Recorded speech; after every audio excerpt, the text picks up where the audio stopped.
Alright guys, it's Ryan from RJ Martindale. I know it's been a while since our last video, but the last 4 to 5 weeks we've had quite a lot of problems for a small business, and I've just needed to be just switched on, locked in. Some of them issues that we've had is one individual we found was stealing from us, so a bit of a shock to the business and we needed to part company pretty quick. But this also caused a ripple effect to another member of staff, to a point where they ended up off sick over Christmas, and to a point where I didn't know whether they was going to be back in work into the new year. Aside from that, I was a little bit rough over Christmas, pretty sick. I think a lot of people were. A lot of my engineers wanted to have time off, my installation lads wanted to have time off, but the problem with that is if you do not carry any momentum over the Christmas period and you start a dead start into the new year, you're then on the back foot coming into the new year, which is not great. And that's what we've found over the last 2 weeks, fighting for installations. We've only actually carried out 10 boilers this month, which is not great for us, to be honest with you.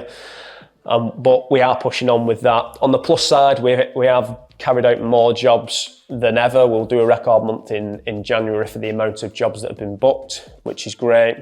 And last week, one of our apprentice, a newly qualified gas engineer, has decided he doesn't want to be in the industry anymore.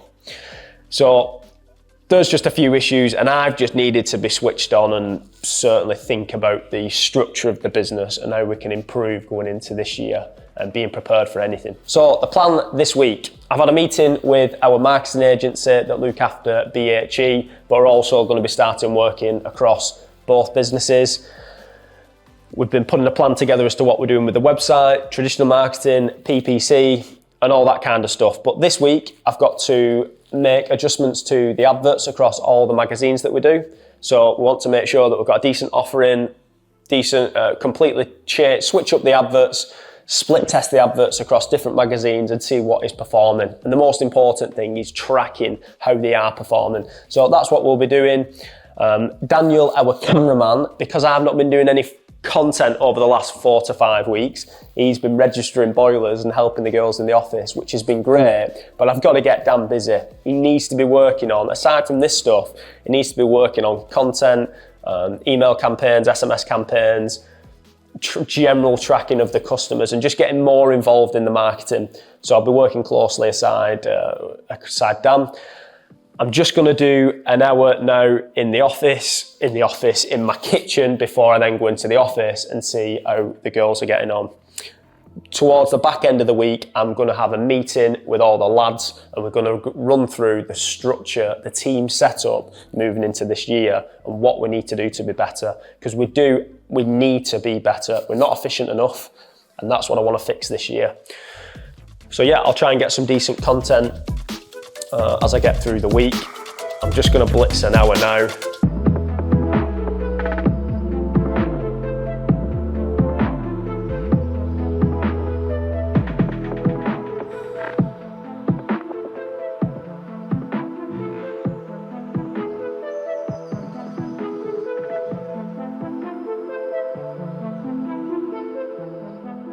I'm on my way to the office now. I've just done an hour at home without any distraction. To give you an idea of what I'm doing when I'm at home, I'll be checking Trello, which is our internal communication. That's just like a to-do list, if you will. So these are jobs, not jobs in the diary as such, but they're other jobs. They might be remedial work from jobs that the engineers have done. It might be something to do with marketing, accounts, whatever the girls have to ask me, whatever the engineers need to ask me. That'll go on a Trello system. It's like a ticket system. I'll deal with it and then get rid of it. Sometimes if I go into the office and I'm getting peppered, I'll not get my jobs done. While I'm at home, in half an hour, I can get quite a bit done. So I'll do that. I'll check the P&L. I go a bit overboard with that. You only need to check your P&L really weekly and monthly. Monthly is the best, but I'm all over it weekly. But daily, I'm just seeing what's going through. So just a bird's eye view, just to have a look, and if there's something that doesn't quite stack up, then I'm on it. But I'm also looking at my sales from that point to see if we're performing. I'll check my home care, how many people have signed up on home care plans that day, and then I'll just make a note of that. And then the other bits, I've been back on my paper diary. If I've got a lot on, I'm in pressure situations or I'm behind on certain things, then I go back, I try and call it a journal. It's just a diary, and I'll have 5-6 things that I've got to get done that day. As soon as I've done them, highlight them off and on to the next thing, as well as the quotes that I've got to get done that day. So all that's boxed off, and we're pretty much on top of stuff. I'm going to go into the office now because I've got to hit some deadlines over the next couple of days for the new artwork for our magazines. So we want new artwork across each magazine that we do, and I want to split test the ads, so different variations of the adverts, and then see what are performing and what's not performing. This is some of the offline marketing that we carry out. I'm back at my house. I've been to the office this morning, but the phone's relentless. It's going non-stop and I can't think. So I've been and done a quote and then come back to the kitchen. We've got to box off these adverts. So we've got local choice, Lancaster, Morecambe. Here for you, local to Bolton. And again, Red Rose, Bolton, Wigan, Chorley. I'm going to double check what volume we're sending across these, do some different ads across each area. 3 main things I'll be looking at: decent offer, decent guarantee, and a specific ad to whatever we're working with. That might be boilers, home care, air conditioning, or may try something with repairs. I want to get the offline stuff done. We are working, again, kind of offline marketing. We're working on the sales process for our engineers as well. That'll be pretty subtle, but I think it'll make a big difference going into this year. I want to get this boxed off, especially the artwork, and then we can focus on the online stuff, the PPC campaigns. Let's go. Thursday morning, back in the kitchen. Finished the ads early this morning, R5. I was finished the ads. I've sent my guidelines over to my designer. We're just going to do a bit of back and forth to make sure that they're right. A couple of other things I wanted to add. So I mentioned yesterday, give a good offer, give a good guarantee, some other bits. Big header explaining exactly what you offer, what you're trying to sell, not a big logo. Your logo should be quite small, not the other way around. You see a lot of people, big logo. Customers are not interested, and we're not trying to do brand awareness off a leaflet or a magazine. You're trying to convert to sale. That's a big one. Strong CTA at the bottom, call to action. Generally speaking, if it's going to a magazine or a leaflet, a phone number, preferably a home number, business number is better than a mobile.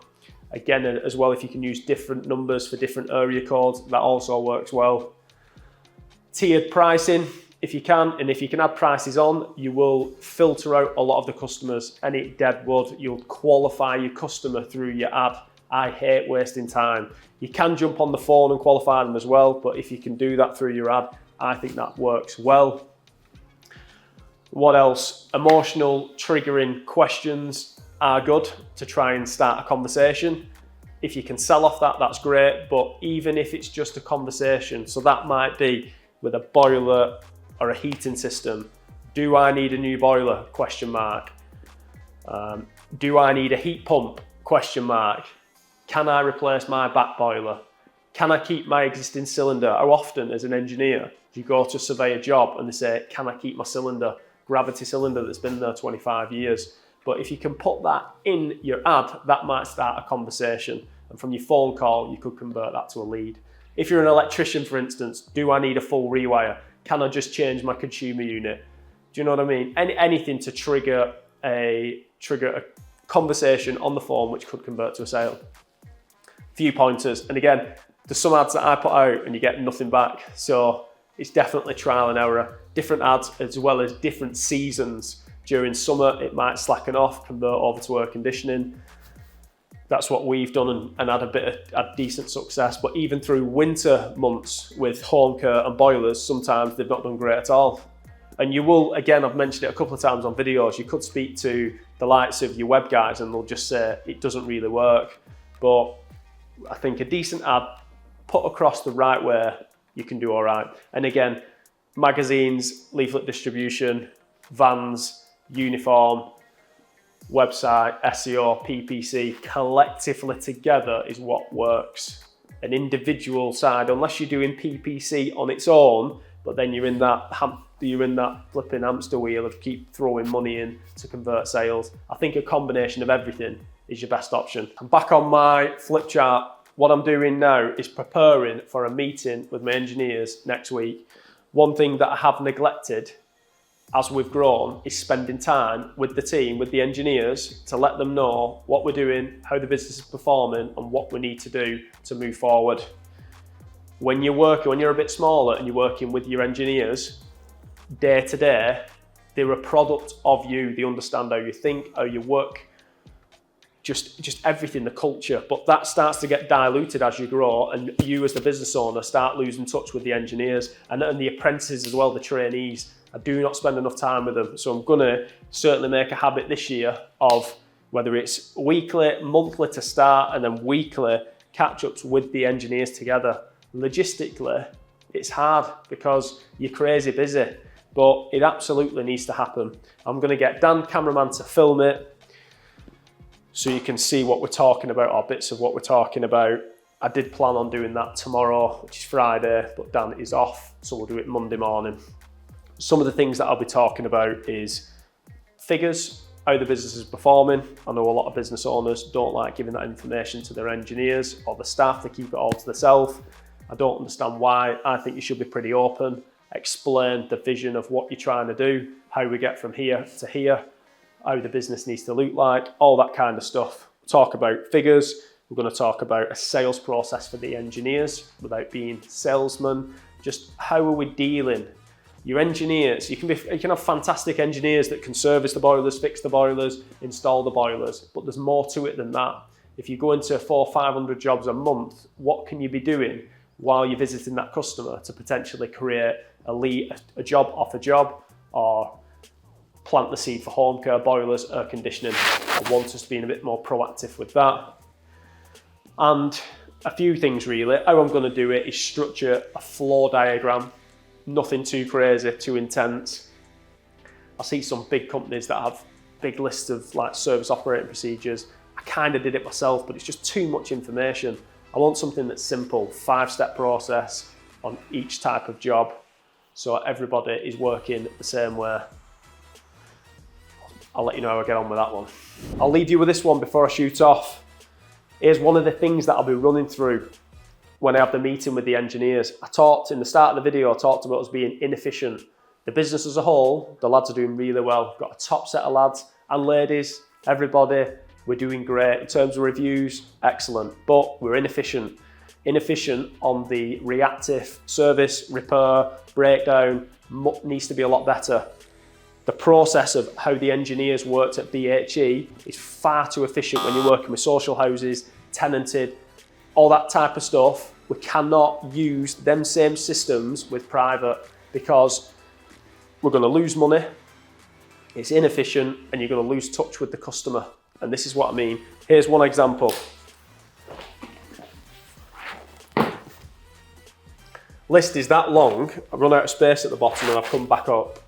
Here's an example of just a reactive job for a faulty programmer, and how some of our engineers see the job, or don't see the job, should I say.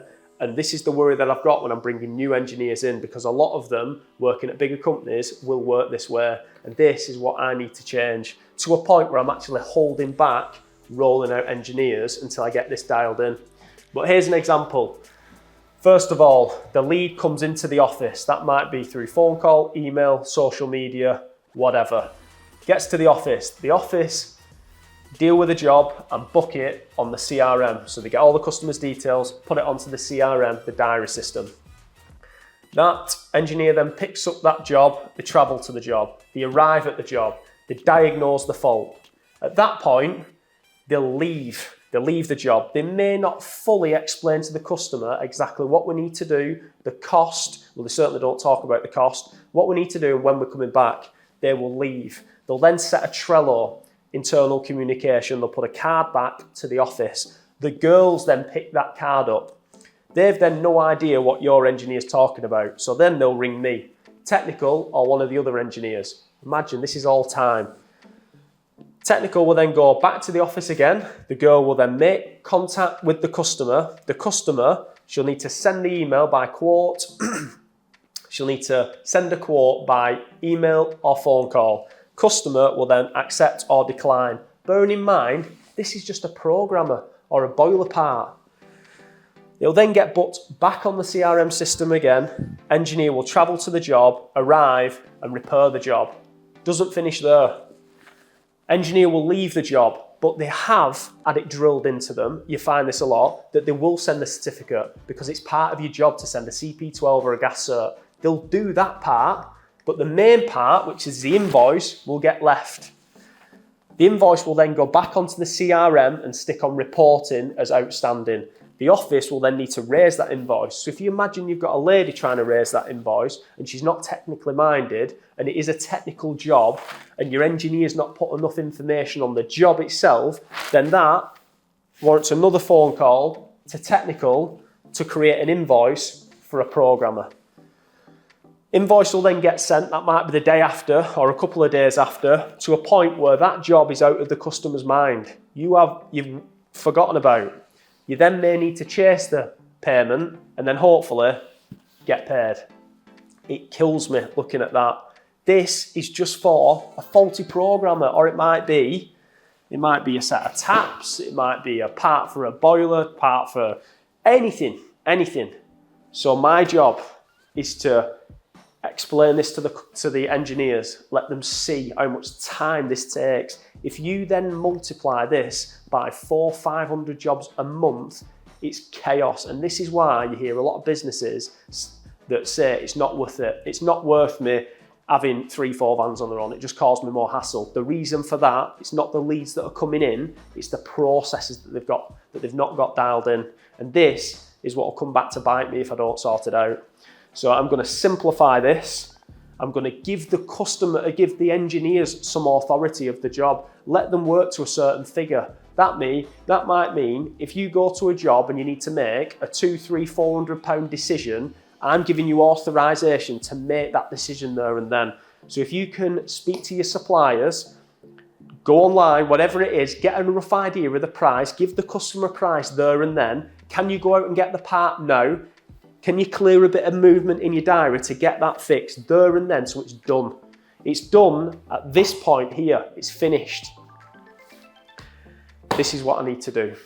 So that's it for this week. I've got to go and crack on now, but I'm looking forward to, I'm not going to overkill the lads, but we're going to do systems like this. I'm going to show that how it's working currently, how we can shrink it and then add a sales side to it as well, but really just shorten the amount of time for everything. And then it's just less stress on everybody's head. Maybe more stress on the engineers, but I think if it's put across the right way and they understand and they can see the bigger picture, once they've done their job, it's to the back of the mind, it's done. So yeah, I'll see you next week. Quick mistake I've said here, I'm contradicting myself. This is if we've not given the customer an invoice at this point.